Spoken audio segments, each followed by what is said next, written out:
75వ రాజ్యాంగ ఆమోద దినోత్సవం ఒంగోలు నగరంలో నేడు ఘనంగా నిర్వహించారు.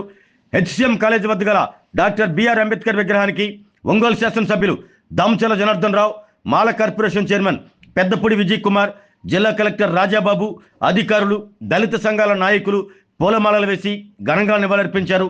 అనంతరం ఎమ్మెల్యే దామచర్ల మాట్లాడుతూ డాక్టర్ బిఆర్ అంబేద్కర్ ఎంతో ముందు చూపుతో రాజ్యాంగానికి రూపకల్పన చేశారంటూ కొనియాడారు.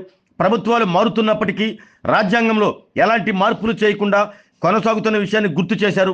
రాజ్యాంగంలో కల్పించిన హక్కులు ప్రతి ఒక్కరూ అనుభవించే విధంగా ప్రభుత్వాలు చర్యలు తీసుకుంటున్నాయంటూ తెలిపారు. జిల్లా కలెక్టర్ రాజాబాబు మాట్లాడుతూ ఈరోజు భారతీయులందరూ గర్వించదగ్గ రోజు అంటూ పేర్కొన్నారు. భారత రాజ్యాంగం అమల్లోకి వచ్చి అందరికీ పౌర హక్కులకు లభించాయంటూ తెలిపారు. కేంద్ర ప్రభుత్వం కూడా భారత రాజ్యాంగ అమలు దినోత్సవాన్ని దేశవ్యాప్తంగా అధికారికంగా నిర్వహించడం పట్ల ఆయన హర్షం వ్యక్తం చేశారు. ఈ కార్యక్రమంలో జాయింట్ కలెక్టర్ గోపాలకృష్ణ, వడా చైర్మన్ షేక్ రియాజ్, ఒంగోలు నగర మేయర్ గంగాడ సుజాత, పలు శాఖల అధికారులు పాల్గొన్నారు.